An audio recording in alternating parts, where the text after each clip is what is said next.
Welcome to Stage 3 Plan Learning Experiences. This will be the last segment of the Understanding by Design template discussion. And like the other stages, the materials that I'll be relying on are from Grant Wiggins and Jay McTighe, their Understanding by Design guides, as well as my class notes from Dr. Stover.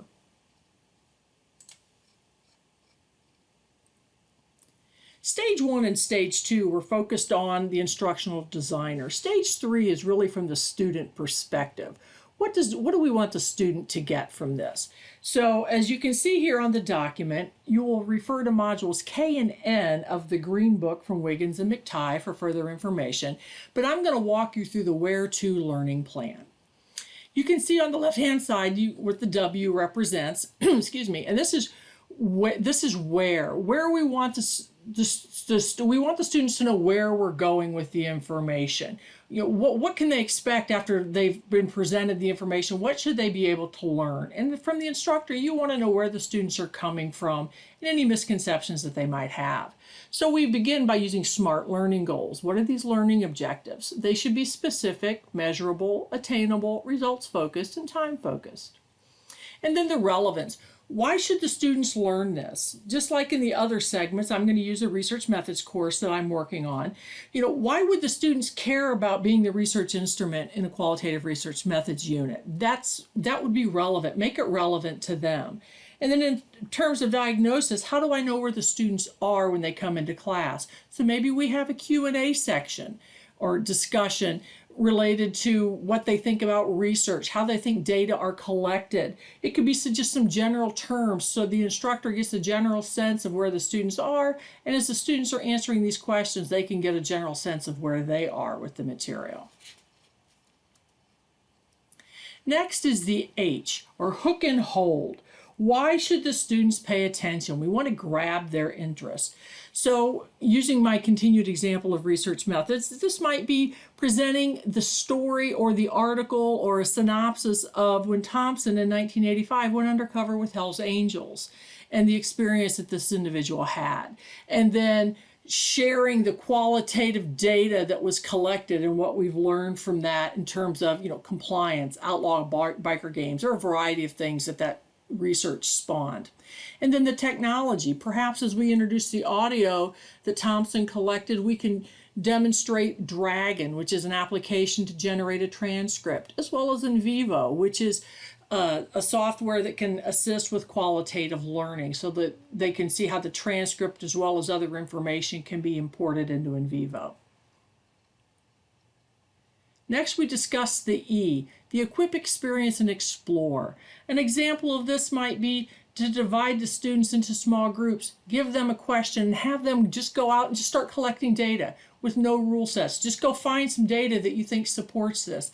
Have them come into the class after a period of time, generate a code book of how they think that they could somehow quantitatively present what they found, and then debrief the class. That's experience and explore, which leads right into revise and rethink, revise, and refine. As the students are discussing and sharing with the class, their peers and the instructor will provide inputs and peer review. So this gives each student a chance to think about what their group did, revise it for the future, and then as each subsequent group is awaiting their turn to present, they can also take the feedback that's already been presented, think about it, and adapt that into their classroom presentation as well. Next is reflect and self-regulate. Students in their small groups can just think about their lessons learned after all of the peer debriefs and instructor debriefs, and then provide a written document to the instructor with some individual lessons learned. Next is E. This is formative feedback, low-threat feedback that helps the students work towards understanding what we want them to understand, mastering the learning objectives that we presented earlier. Formative feedback might come in the form of the feedback provided during the debrief, the instructors providing critiques of the code book, showing what a legitimate code book looks like compared to what the students generated, and provide feedback in that manner. Next, we talk about the T, or the tailored.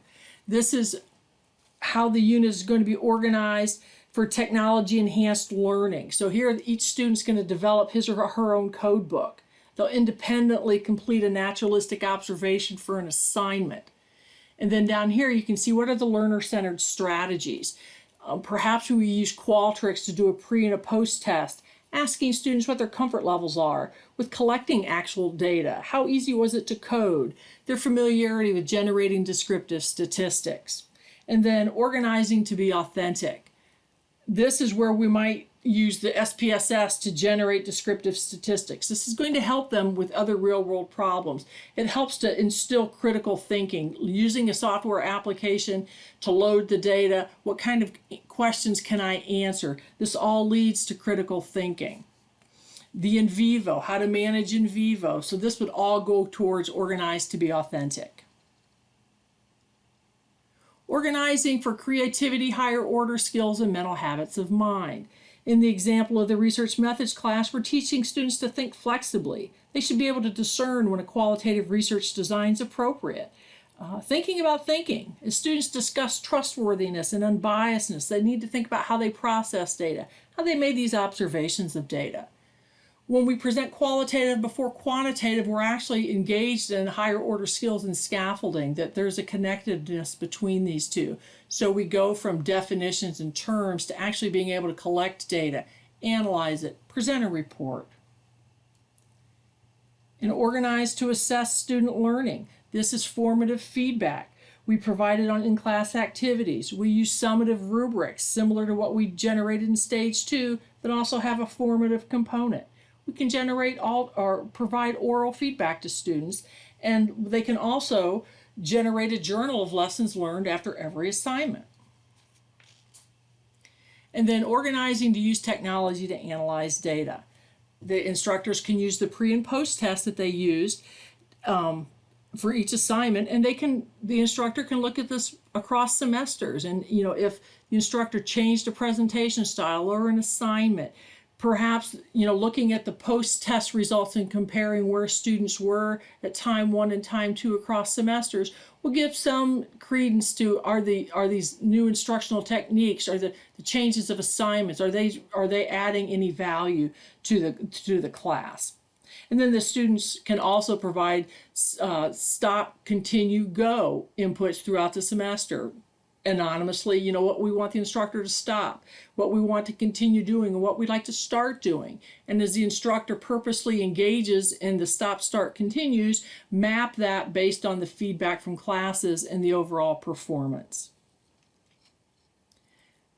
With this, you'll see some UbD resources that were provided here. There are 2 lists. These were provided by Dr. Stover. Thank you, Dr. Stover.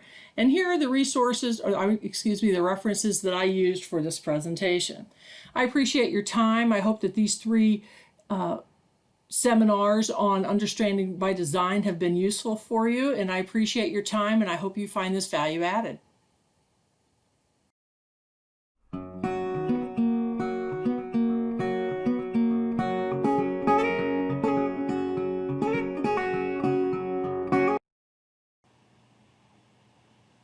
Sharon Heilman here one last time. I hope you enjoyed the segments on understanding by design, and I look forward to next semester where we can continue our learning.